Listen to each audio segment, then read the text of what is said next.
finally, questions about morality and intrinsic value. I think well, a lot of us, I hope that all of us, agree that there are stance-independent moral truths, which are moral truths that don't depend on what we think about them. So like minority groups that are being oppressed by larger groups have a legitimate complaint against them. They can say, you shouldn't do that, even though most people think it's okay. A lot of atheists seem to talk at least as if God exists, then we have legitimate moral complaints against God because he's not treating us right or something. First of all, the idea that these sorts of alt statements can be translated into statements without loss of meaning about fermions and bosons also seems difficult for reasons pointed out by David Hume and G.E. Moore and so on. And that makes a lot of people, including a lot of naturalists, think that there's something very weird about these properties in a naturalistic world that's much less weird in a theistic world. So J.L. Mackie says in The Miracle of Theism, the miracle is that anyone's stupid enough to believe in theism. J.L. Mackie says in The Miracle of Theism that if there are such intrinsically prescriptive objective values, they make the existence of a God more probable than it would have been without them, and that therefore we have a defensible argument for the existence of God.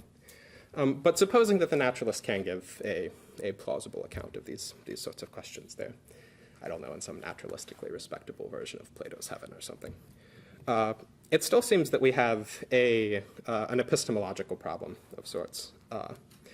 Because it seems, while we reach sort of specific moral judgments on the basis of reflective equilibrium, playing off our intuitions against one another, our core evaluative attitudes do seem to have been bequeathed to us by evolution. And this is something that's dealt with in evolutionary psychology. And so then we have to wonder how it is that the rightness of our beliefs, our moral beliefs, could have something to do with them being selected, which seems like a problem. And it might not be an insurmountable problem, but it does seem like a problem. Alexander Rosenberg, not this Alexander Rosenberg, but Alexander Rosenberg at Duke. Alexander Rosenberg and Tamler Summers write in their paper, Darwin's Nihilistic Idea, Evolution and the Meaninglessness of Life. They're both naturalists. That if there are ethical truths which escape naturalism, then there are biological systems that are not the result of the operation of a mindless substrate neutral algorithm. Daniel Dennett rightly identifies as Darwinism's core. The admission, and they seem to think that this would have to be some sort of intervention from outside that would break the laws of nature. We might just think it's somehow inherent to the natural order or something, but either way, it would be a problem for a naturalist, I think. The admission of this one class of exceptions which won't succumb to the universal acid must open the floodgates to other exceptions. The immaterial mind, vital forces, hidden purposes, omega points, the deity of the theists, that trimmers of and qualifiers on Darwinism, along with its deniers, have sought from A.R. Wallace's day to John Paul II's. It is in fact this implicit and sometimes explicit recognition that mere compatibility of ethical claims and Darwinian theory is not sufficient, coupled with the horror of nihilism that have driven Darwinians who should have known better to commit the naturalistic fallacy. They end their paper with, "We can answer the challenge of the anti-Darwinian, you'll never explain this, at least to our own Darwinian satisfaction. There is nothing left of morality to explain." Now, I'm not saying that if you're a naturalist, you should stop believing in objective values. I hope that you keep believing in objective values, because I would rather you do that. And maybe you can give plausible accounts of how this fits into a naturalistic worldview. But it does seem like there are problems which are raised, which are less of a problem for a theist, and that therefore all of these concerns do, if we think that there are such objective values, make theism more probable in some ways. So I think that these concerns do give us reasons to believe in God. I will say, and I don't want to put too much stress on this because I don't want to sound like I'm countenancing wishful thinking or something. But if you think that all they do is make belief in God a live option, it's one option among several, then at that point, when you're in a situation where the truth is ambiguous and you're forced to make a choice, then it seems like you can commit on non-epistemic, pragmatic grounds. And again, I'm not saying you can do this if you think the evidence is all against it. But if you think it's ambiguous, maybe you think it's better than ambiguous. But if you think it's ambiguous, and it does seem that at least for a lot of people, a really full-blooded naturalism might undermine a lot of what we value in the world and in ourselves. Alex Rosenberg in his paper, The Disenchanted Naturalist's Guide to Reality, with so much for the meaning of history and everything else we care about. And theism, for a lot of people, can be fruitful. So again, I don't want to countenance wishful thinking, but it's something you could keep in mind. So yeah, in the end, if you do think that you have good reasons to believe in God, and you do believe in God, then you'll want to know questions about, like, what relevance does this have? Like, is it something he wants me to do? I don't know. And then at that point, presumably, if you've reached that point, you would want to investigate, particular religious traditions. Some of that investigation might be within the purview of philosophy. Some of it might be outside. But all of that, I would think, would be outside the bounds of this debate. So, thank you, and you can go for the talk.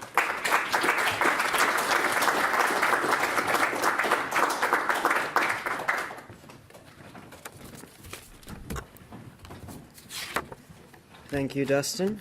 You're welcome. Very well said. Very interesting remarks. But it appears my task today, after listening to you, is different than what I had expected. So, in opposition to Dustin, do I believe, and I believe this is what you said over and over again, are there reasons, both subjective in terms of my personal experience, in terms of anyone's personal experience, to, say that the theistic solution might be the best game in town, really, because there are flaws in naturalism, there are flaws in the materialistic worldview that doesn't seem to, when we try to answer it through materialism, it doesn't seem to give us satisfactory answers or answers that are in agreement with our experiences or with the richness of our experiences. Personally, that doesn't really seem to be addressing why I should accept a belief in God, because you're just saying, well, since we don't have the answer here, theism postulates that there's some being containing powers that I could not possibly possess, and with infinite power, infinite good, is doing something that I cannot understand. Therefore, I'm going to go on the side of ignorance, essentially. So I'm going to follow my remarks in the same way, the same format you did, by addressing personal reasons, subjective reasons I have for finding the existence of God improbable, and then I will argue in favor of naturalism, as you correctly predicted I would do. And then finally, I will discuss the question of morality, in that the most common criticism of adopting an atheistic worldview in and of itself is that atheism cannot give us moral rule. We, as a species, are incapable of deducing or acting rationally without some kind of code instilled upon us or dictated to us by some celestial being or his appointees here on earth. So, I was born into a Christian family. I went to church from an early age. I was really into it. I came from a small town, came from a small southern town, conservative town, and it actually had never occurred to me that God could not exist.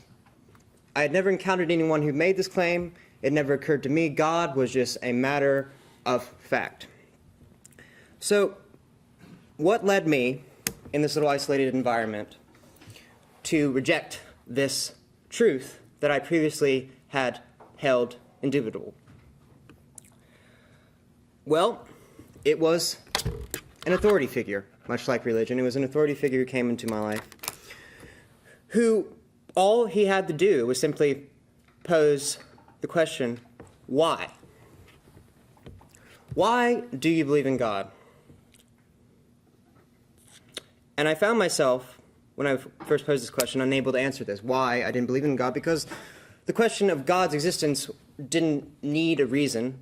It wasn't a why question. It was just simply, well, because God exists. Everyone knows that. It's just common knowledge. And this event represents the first time in my life I've been ever asked to explain anything. And this appropriately came enough when I was around the age of reason, so-called age of reason. And it's from that point on that I began having an inquiring mind, that I began asking why questions, because previously all I had done was accept the word of the authority figures, my family, my friends, various sources.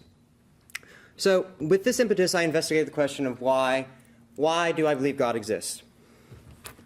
And I kept coming back to the same answer. Because God exists. Because I'm told God exists. Because it seems that God must exist. Because I've been praying to God. You know, God listens to me. And I realized that at the heart of my belief was essentially this. That I wanted to find something in myself, something of myself, something human, something like me, but with the capacity to do things for me, on behalf of me, out there in the world. And when I came to this realization that essentially my projection of God and my belief in God was reducible to my own projection of my ego, it filled me with horror. It filled me with a sense that I had my entire self-worth, my entire purpose was contingent on something outside of me. I was in no way responsible. In fact, I was free in a real sense, free to the will of some kind of celestial dictate. And previously this had been of comfort for me. It's like, oh, well, everything's going according to plan. Everything's happening for a reason. And this is one of the primary reasons that I believe people are drawn to theism, is this notion that it gives them a shortcut. It gives them an easy way out, saying that I hold my destiny, ultimately, in the fate of something outside of my hands. But what happened at this point was I realized that I don't want that. I didn't want to have my destiny or any part of me, or to believe that I was not in some way responsible for my actions, or I could make decisions without some kind of divine intervention or divine influence, or the need for divine intervention at all. And this is when I turned to naturalism. And I learned about evolutionary theory, and I learned about materialism and reductionism. And this offered an answer to the why question as well. It didn't frame things in terms of ultimate explanation. It just looked at the world as we saw it and said, what can we know about this world?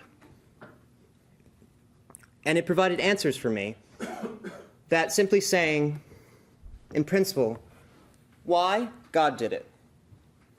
This provided explanations that could be communicated through a universal language of math and science. Explanations that could be agreed upon as long as the language of science and mathematics is universal, and it is.